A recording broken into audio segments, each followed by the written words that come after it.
Hi, I'm Joe Walensky, and I'm the program manager for ConveyUX, and that's been Seattle's annual user experience conference now for 7 years. It's produced by Blink, and Blink is pleased to be bringing an 8th version that's coming to downtown Seattle March 3rd, 4th, and 5th.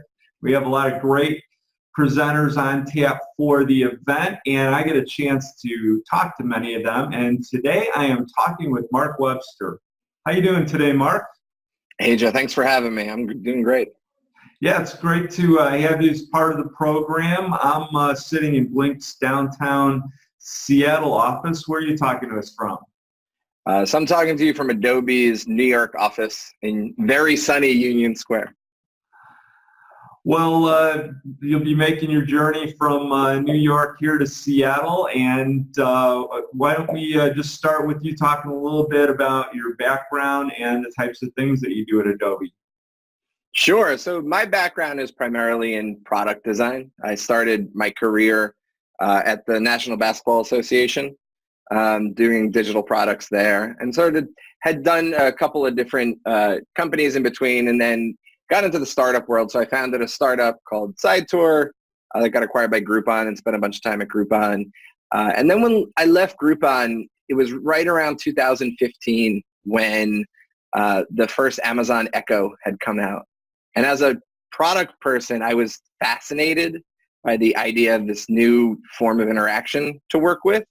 And so I'm also a developer. And so started working with the Alexa Skills Kit, which is what Amazon calls the third-party apps skills.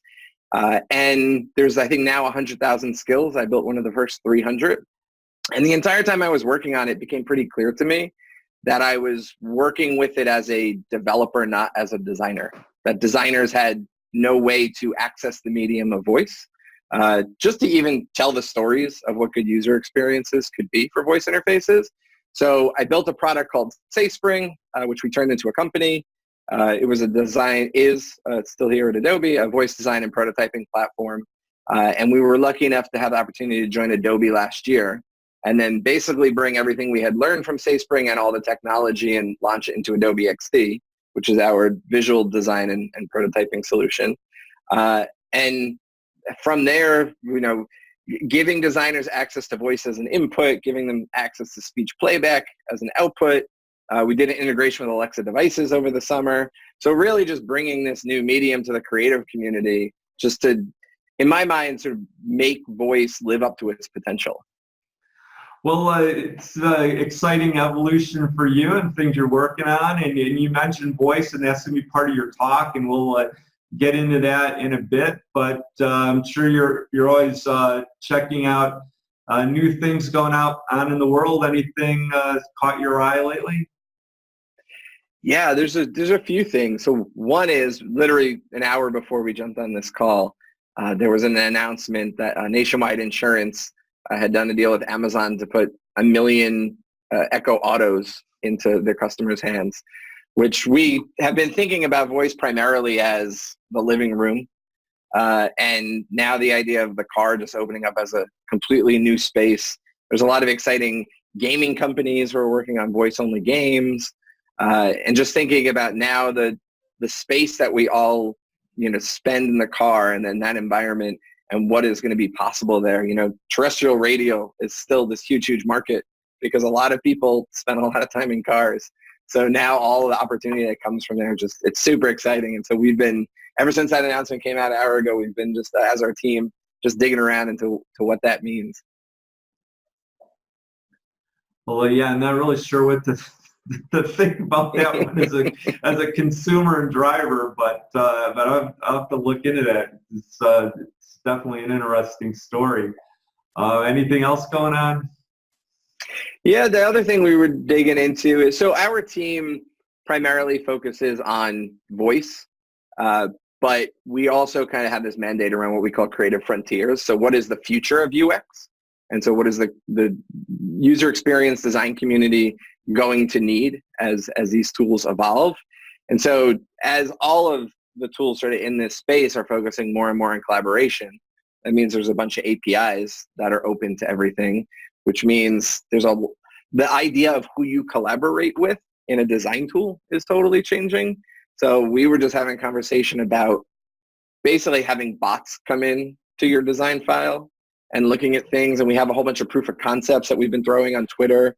And I think just the way we think of that workflow process is totally going to change really, really quickly, faster than anyone imagines. And so our team has been super excited to see all these tools opening up and then thinking about like what's possible in them. Well, let's jump into talking about your session at the conference. So the title is Designing for the Evolution of Voice. So tell us a little bit about what you're going to present when you get here.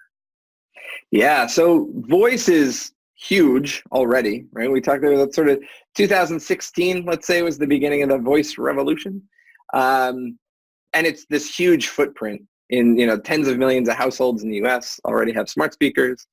It's 8 billion, assistants in different mobile devices. But I think from an experience point of view, we don't really know what makes a good voice experience. We haven't really thought through what multimodal experience is. Like, when do you talk to something and see a screen, or when does a voice-only experience push you to a screen? So I think there's a lot to figure out. At the same time, people are using these in their daily life. Adobe recently did a study of 1,000 voice users, and 97% of them said that interacting with voice improves the quality of their life, which feels like a really amazing high bar.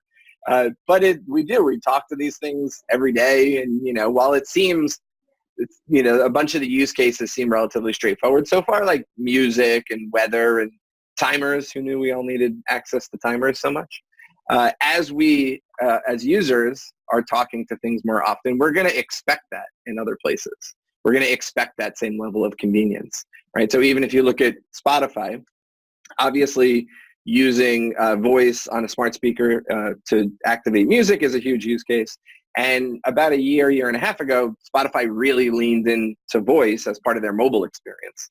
So if you go into search in the mobile app, you'll see the microphone, and there's no assistant, there's no speech playback part of the experience, but voice as an input. So the idea that all of us as experienced designers are going to need to be familiar with the medium, not just because it's about designing for Alexa, but it's because our users are used to using this medium and are going to want that convenience in other places. And so we should really think about how voice and speech and audio output is another tool in our toolkit to use for all digital experience design.